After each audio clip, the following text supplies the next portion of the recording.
கிறிஸ்துவில் பிரியமானவர்களே, பரிசேயர்கள் இயேசுவை அணுகி ஒரு கேள்வி கேட்கிறார்கள். எப்போது இறையாட்சி வரும் என சொல்லி. இந்த கேள்விகளோடு பரிசேயர்கள் இயேசுவை அணுகியது போல இதே கேள்விகளோடு நம்மில் பலர் வாழ்ந்து மரிக்கிறார்கள். இறையாட்சி என்பது எங்குள்ளது? இறையாட்சி எப்போது மலரும்? இறையாட்சிக்கு நான் உட்பட்டவனாய் எப்படி மாறுவதென சொல்லி கேள்விகளோடே நம்மில் பலர் வாழ்கிறார்கள். கேள்விகளோடே அவர்கள் இறக்கிறார்கள்.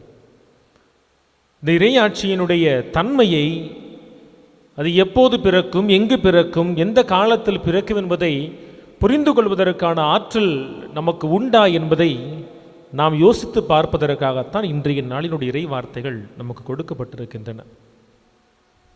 மிக தெளிவாக கேள்விக்கு இயேசு பதில் கொடுக்கிறார். இறையாட்சி என்பது அது இங்கும் அங்குமாய் தோன்றுகிற இடம் சார்ந்த ஒன்று அல்ல. அது இன்று நாளை என்று சொல்லி காலத்திற்குள் அடைபட்டு கிடக்கிற ஒன்றும் அல்ல. மாறாக நீங்கள் கேட்கிற இறையாட்சி அது ஏற்கனவே உங்கள் மத்தியில் அது வல்லமையோடு செயல்பட்டு கொண்டிருக்கிறது என சொல்லி மிக அழகான பதிலை இயேசு பரிசேயர்களுக்கு கொடுக்கிறார். இந்த பரிசேயரை போல இன்று நம்மில் பலர் இதே கேள்விகளோடு வாழ்ந்து மரிக்கிறோம்.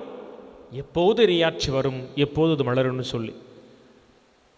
நம்முடைய திருப்பலிகளில் மறையுறை முடிந்தவுடன் நம்பிக்கையாளர் மன்றாட்டு இருக்கும். அந்த மன்றாட்டில் ஆண்டவரே இறையாட்சி எங்கள் மத்தியில் மலர்வதாகன்னு சொல்லி ஆண்டு கணக்கில் வேண்டிக் கொண்டே இருக்கிறோம். அது தானாய் மலராது அன்பிற்குரியவர்களே. அப்போ இந்த இறையாட்சியை நாம் எப்படி கண்டடைவது என்கின்ற பதிலை தான் இன்றைய நாளின் வார்த்தை, இறை வார்த்தை நமக்கு வெளிப்படுத்துகிறது. இந்த பதிலை கண்டடைய வேண்டும் என சொன்னால் முதல் வாசகத்தை மீண்டுமாய் நாம் நேரம் எடுத்து வீட்டில் வாசிச்சுட்டு இந்த மறையுரையை கேட்கணும். ஞானத்தின் ஆழத்தை, ஞானத்தின் தன்னிகரில்லா தன்மையை மிக தெளிவாய் முதல் வாசகம் எடுத்துரைக்கிறது. ஒருபுறம் ஞானத்தை முதல் வாசகம் பேசினாலும் இந்த சமகாலத்தில் நாம் எல்லோரும் அறிவை சார்ந்திருக்கிற மக்களாக இருக்கிறோம். மறையுரை ஆற்றுகிற நான் என்றாலும், மறையுரை கேட்கிற நீங்கள் என்றாலும் எப்படியாவது அறிவை வளர்த்துக் கொள்வதில் ஆர்வமாய் இருக்கிறோம். நம்முடைய பிள்ளைகளையும் அறிவாளிகளாய் வளர்ப்பதில் நாம் ஆர்வம் காட்டுகிறோம். அதில் தவறு ஒன்றுமே இல்லை. ஆனால் இயல்பிலேயே இந்த அறிவிற்கும் ஞானத்திற்குமான வேறுபாடுகள் நிறைய இருக்கின்றன. அறிவு என்பது என்ன? அறிவு என்பது அது பொருள் சார்ந்தது. நான் ஒன்றை பெறுவதால் அது எனக்கு ஒரு மகிழ்ச்சியை கொடுக்கிறது. ஆனால் ஞானம் என்பது பெறுவதில் அல்ல, இழப்பதில் நமக்கு நிறைவை கொடுக்கிறது. நான் யார் என்கிற கேள்விக்கு நாம் கற்று சேர்த்து வைத்திருக்கிற அந்த அறிவினுடைய ஆழம், அந்த அறிவினுடைய கணம் நமக்கு அடையாளத்தை கொடுக்கிறது. ஆனால் ஞானத்தை பெற்றுக்கொண்டவர்கள் தான் யார் இல்லை என்பதில் தான் தன்னை மிக அழகாக வரையறை செய்வார்கள். திருமுழுக்கு யோவான் சொல்வார் பார்த்தீங்களா, நான் அவன் இல்லை, நான் அவன் இல்லை, நான் அவன் இல்லைன்னு சொல்லி. ஞானம் அப்படியானது. அறிவை பொறுத்தவரை பிள்ளைகள்லாம் சொல்லுவாங்க, 12வது படிக்கிற வரைக்கும் ஊருக்குள்ளேயே இருந்துட்டோம், காலேஜ் படிக்கிறப்பயாவது வெளி ஊருக்கு போகணும், வெளிநாட்டுக்கு போகணும், அந்த எக்ஸ்போஷர் எங்களுக்கு வேணும் ஃபாதர்னு சொல்லுவாங்க. அறிவு என்பது வெளியில் பயணப்பட்டு நாம் கண்டடைவது. ஆனால் ஞானம் என்பது வெளியில் அல்ல, நமக்குள் பயணப்பட்டு நாம் கண்டடைவது. ஆக அறிவு என்பது அது இன்றைக்கு உழைத்து நாளைக்காய் சேர்த்து வைப்பது. இன்னைக்கு ஒரு மனுஷன் ஓடிக்கிட்டே இருப்பான், அவன் குடும்பம், நட்பு, உறவுகள் எதுவும் தெரியாது. நாளைக்குன்னு சொல்லி நாளைக்கு உடம்பு முடியாமல் போனால் என்ன பண்ணுறது, நாளைக்கு பிள்ளையை கட்டி கொடுக்க என்ன பண்ணுறது, நாளைக்கு படிக்க வைக்க என்ன பண்ணுறது, நாளைக்கு வீடு கட்ட என்ன பண்ணுறது. அறிவு நாளையை நோக்கி நம்ம தள்ளிக்கொண்டே இருக்கும். ஞானம் என்ன செய்யும் தெரியுமா? நான் நாளை மகிழ்ச்சியாக இருப்பது என்பது இன்று எப்படி இருக்கின்றதை பொறுத்திருக்கின்ற ஞானம் எல்லாவற்றிலும் அது சலனம் இல்லாமல் இருக்கும், எந்த கவலையும் இருக்காது. ஒரு அறிவாளியை பாருங்களேன், அவன் அறிவு படைத்திருக்கலாம், ஆகச்சிறந்த அறிவாளியாக இருக்கலாம், உலகத்தின் எல்லா மிகப்பெரிய அறிவையும் கற்றறிந்து வச்சிருக்கலாம். ஆனால் அவனுக்கு துன்பம் இருக்கும், கவலை இருக்கும், தனிமை இருக்கும், நோய் இருக்கும், வெறுமை இருக்கும், மன அழுத்தம் இருக்கும். ஞானியை பாருங்கள், அவனிடத்தில் ஒன்றுமே இருக்காது, ஆனால் அவன் கவலையற்றவனாய் இருப்பான். பவுல் ரொம்ப அழகாக சொல்லுவார். கொரிந்தியருக்கு எழுதப்பட்ட 2வது புத்தகத்தில் 6வது அதிகாரம் இறைவார்த்தை 10 சொல்லுவார், எதுவும் இல்லாதவர் போல தோன்றினாலும் நாங்கள் எல்லாவற்றையும் பெற்றிருக்கிறோம், அது ஞானி. வீடு இருக்குது, வாசல் இருக்குது, இல்லை வீடு வேணும் வாசல் வேணும்னு சொல்லி ஓடிக்கிட்டே இருப்பாங்க. அவங்களுக்கு அந்த வீடு வாசல் நிறைவே கொடுக்காது. ஆனால் ஞானி எதுவும் வேணாம் பண்ண தள்ளின்னு இருப்பான், எல்லாம் பெற்றவராக இருப்பார்.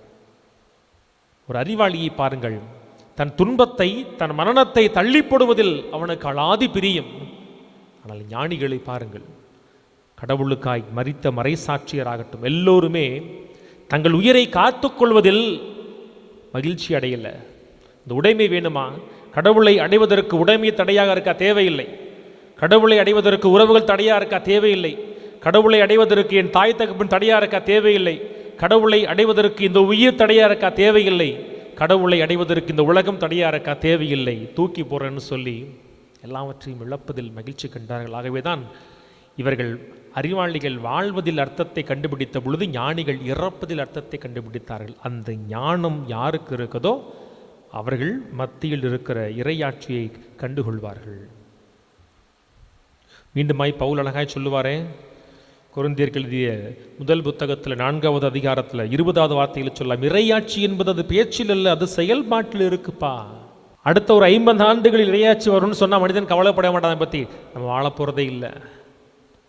ஐரோப்பாவில் தான் இறையாட்சி, எங்கே போப்பு இருக்காரோ அங்கே தான் இறையாட்சின்னு சொன்னால் கண்டுக்கவே மாட்டான். இந்த நாட்டை கடந்து போகிறதே இல்லை. ஆனால் இறையாட்சி என்பது ஒவ்வொரு நாளும் ஒவ்வொரு நொடியும் ஒவ்வொரு இடத்திலும் அது பிரசன்னமாய் இருக்கிறது. நாம் கண்டடைய தவறுகிறோம். யோவான் சொல்லுவார் பாருங்க, கடவுளோடு கடவுளாய் இருந்த வாக்கானவர் எப்பொழுது 14வது இறைவசனத்தில் நம் மத்தியில் குடிகொண்டாரோ அப்பொழுது இறையாட்சி இங்கு அது முழுமையாய் பிறந்திருச்சு. ஆனால் அதே யோவான் 26வது இறைவசனத்தில் திருமுழுக்கு யோவான் வழியாய் சொல்லுவார், நீங்கள் அறியாத ஒருவர் உங்கள் நடுவே நிற்கிறார். எவ்வளவு ஆழமான வார்த்தை! இயேசுவை குறித்து எப்படி சொல்றார்? நீங்கள் அறியாத ஒருவர் உங்கள் நடுவே நிற்கிறார். பரிசேயன் போய் கேட்டானே இறையாட்சி எப்போது வரும்னு சொல்லி, அவனுக்கு இறையாட்சி எப்படிப்பட்டதுன்னு தெரியல. ஆகவே அவன் தேடி நான் கேட்டான். நமக்கும் அப்படிதான், இயேசுதான் இறையாட்சி தெரியல. ஆகவேதான் சொல்லுகிறார், உங்களுக்கு தெரியாத ஒருவர் உங்கள் பக்கத்தில் நிற்கிறார், உங்கள் நடுவில் இருக்கிறார், உங்கள் கூட நிற்கிறார், அவரை கண்டடையுங்கள், அப்போது உங்களுக்கு இறையாட்சி புலப்படும். கண்ணுக்கு புலப்படாத கடவுளுடைய நிறைவாய் தோன்றிய இயேசு கிறிஸ்து இறையாட்சி எதை உள்ளடக்கி இருக்கிறது என்பதை தன் வார்த்தையால், தன் செயலால், தன் வாழ்க்கையால் அவர் நமக்கெல்லாம் என்பித்து காட்டிவிட்டார்.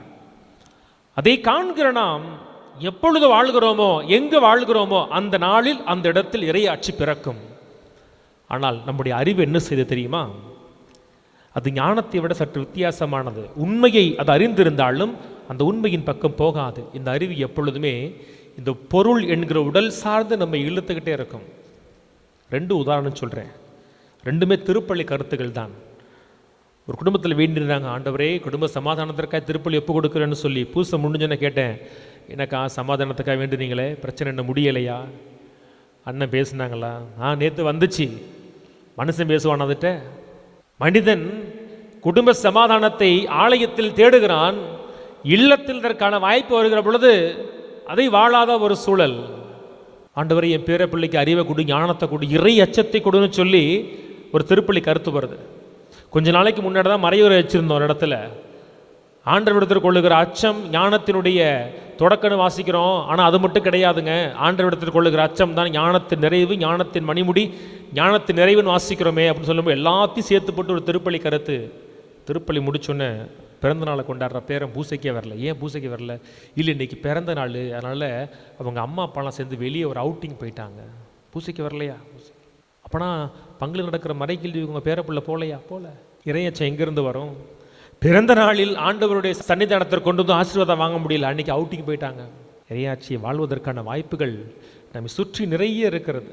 பாதத்தை கழுவிட்டு ஒன்று சொன்னார் பாருங்க இயேசு. இன்னைக்கு பரிசையிட்டு சொல்ற மாதிரி தான் உங்கள் நடுவே செயல்படுகிறது சொன்னது போல சொன்னார் பாருங்களே, நான் உங்களுக்கு முன்மாதிரி காட்டிட்டேன்ப்பா. இறையாட்சி எப்படி இருக்கும் முன்மாதிரி காட்டிட்டேன். அது விட்டு கொடுக்கையில், அது மன்னிக்கையில், அது ஏற்றுக்கொள்கையில், அது பகிர்கையில், அது பாலின சமத்துவத்தை பின்பற்றுகையில், எல்லோரோடும் நீங்கள் இணக்கமாய் இருப்பதில் இறையாட்சி பிறக்குது. அவ்வளவுதான். இதெல்லாம் நமக்கு தெரியும், அறிவுக்கு தெரியும். ஆனால் அறிவு அதை வாழ்வதில் தயக்கம் காண்பிக்கும். எப்பொழுது அந்த அறிவை கடந்து அது ஞானம் என்கிற தளத்திற்குள் புகுதோ அப்பொழுதே நேர்மையானதை மட்டும்தான் ஞானம் செய்யும், நேர்மையானதை மட்டும்தான் செய்யும். ஆக நம்மளும் பரிசெய்யின போல இறையாட்சி என்னைக்காவது பிறக்கும், எங்கேயாவது பிறக்கும்னு காத்திருக்கக்கூடாது. அது உங்களுக்குள், உங்கள் வீட்டில், உங்கள் வீதியில் அது இருக்குது, செயல்படுது. ஆனால் நீங்கள் அதை கை நீட்டி அதை அடைய வேண்டும். நாளைக்கு உங்கள்கிட்ட கடவுள் கேட்பார், கணக்கு கேட்பார். நீ மண்ணகத்திலேயே இறையாட்சிக்குரியவனாய் வாழாத பொழுது உன் இறப்பிற்கு பின்னால் நீ எப்படி அந்த இறையாட்சிக்குரியவனாய் மாற முடியும்? என் இறையாட்சி என்பது அது எல்லோரையும் ஏற்றுக்கொள்வ அர்த்தம் காணுகிறதே. நீ எத்தனை பேரை ஏற்றுக்கிட்ட? நான் கடவுளாய் இருந்தாலும் என் இயல்பை, சாய்களை உன்னோடு பகிர்ந்து கொண்டேனே. எத்தனை முறை நீ மேலிடந்து கீழே இறங்கி உனக்குரியது பகிர்ந்து கொண்டாய். தவறு செய்தவர்களை நான் தண்டித்தாலும் கூட நான் அருளோடு நோக்கி முதல் பெற்றோருக்கு பிள்ளைகளை கொடுத்து சந்ததி பெருகச் செய்தேனே. எத்தனை முறை தண்டனைக்குரியவர்களை அருளோடு நோக்கினாய். தண்ணீர் உலகத்தை அழித்த பொழுது கூட முழுமையாக அழிந்து போகாதபடி ஒரு குடும்பத்தை தேர்ந்தெடுத்து மீண்டுமாய் புதியதை உருவாக்கினேனே. எத்தனை முறை நீ புதியதை உருவாக்கினாய் உன் வாழ்க்கையிலே. ஒவ்வொரு முறையும் இஸ்ரேல் மக்கள் ஆண்டு விட்டு விலகிச் சென்றார்கள், தண்டித்தென்ன வாசிச்சியே. அவர்கள் திரும்பி வந்த பொழுது நீயும் திரும்பி வர முயற்சித்தாயா? இல்லை, எனக்கு பின்னாடி ஓடிக்கிட்டே இருந்திய. உன்னை நான் புடமிட்டு பார்த்த இந்த மண்ணகத்திலேயே நீ இறையாட்சியை தேடாத பொழுது, இறையாட்சியினுடைய பிள்ளையாய் வாழாத பொழுது, தீர்ப்புக்காய் வந்து இருக்கிற எந்த இடத்தில் நீ எப்படி இறையாட்சிக்கு தகுதியுடைய மாற முடியும்? ஆகவே நீ இறையாட்சிக்கு உட்படாதவன்னு சொல்லி கடவுள் நம்மை தள்ளி வைப்பார். இறையாட்சி என்பது எங்கும் இல்லை, அது எப்போதும் வளர்வதில்லை. அது எங்கும் எப்போதும் நம் மத்தியிலேயே இருக்கிறது. அதை கண்டடைய வேண்டிய, கட்டி எழுப்ப வேண்டிய பொறுப்பு நமக்கு இருக்குது. அதை நம்மால் தனியால் செய்ய முடியாது. கடவுள் கொடுக்கிற ஞானம் அதற்கு தேவை. அறிவு உங்களை எதிர் திசையில் தள்ளினாலும் ஞானம் உங்களை மிக சரியான திசையில் தள்ளும். அது தள்ளுகிற பாதையில் உங்களுக்கு இடர்பாடுகள், வேதனைகள், சிக்கல்கள், அவமானங்கள், அசிங்கங்கள், நெருக்கடிகள், தவிப்பு எல்லாமே இருக்கும், இல்லாமல் கிடையாது. இறையாட்சிக்கு உட்பட்டவனாய் வாழ வேண்டும்னு சொன்னால் சிலுவை இல்லாமல் இறையாட்சி கிடையாது. சிலுவையோடு கூடி இறையாட்சி மட்டும்தான் உங்களை நிலைவாழ்வின் பிள்ளைகளாய் மாற்றும். ஆக எதை தேடுகிறோம் எண்ணி பார்ப்போம். கண்ணை மூடிட்டு சொல்லலாம், அறிவிற்கு பின்னால் செல்லுகிறோம். சற்று ஞானத்தையும் தேடுவோம். ஞானத்தை நாம் கண்டடைகிற பொழுது இப்படி பூஸ்டில் எழுதி வைக்கணும் தேவை இருக்காது. வீட்டிற்குள் நாமே சமாதானத்தை கொடுக்கிறவர்களாய் மாறுவோம். உடன் வாழ்கிற மக்களுக்கு மத்தியில் ஞாமே கடவுளை வெளிப்படுத்துகிற மக்களாய் மாறுவோம். அப்போது நம்முடைய வீட்டிலையும் வீதியிலையும் அன்பியத்திலையும் திருமுழுக்கியவான் சொன்னது போல, நீங்கள் அறியாத ஒருவர் உங்கள் நடுவில் இருக்கிறான்ற வார்த்தை மாறி நீங்கள் அறிந்த உங்கள் இயேசு கிறிஸ்து உங்கள் மத்தியில் இறையாட்சியாய் வல்லமையோடு செயல்படுகிறார் என்ற அந்த ஆசீர்வாதம் நமக்கு கிடைக்கும். அதை நாம் கண்டடைய இறைவன் தாமே நமக்கு தூண்டுதலை கொடுப்பாராக. ஆமேன்.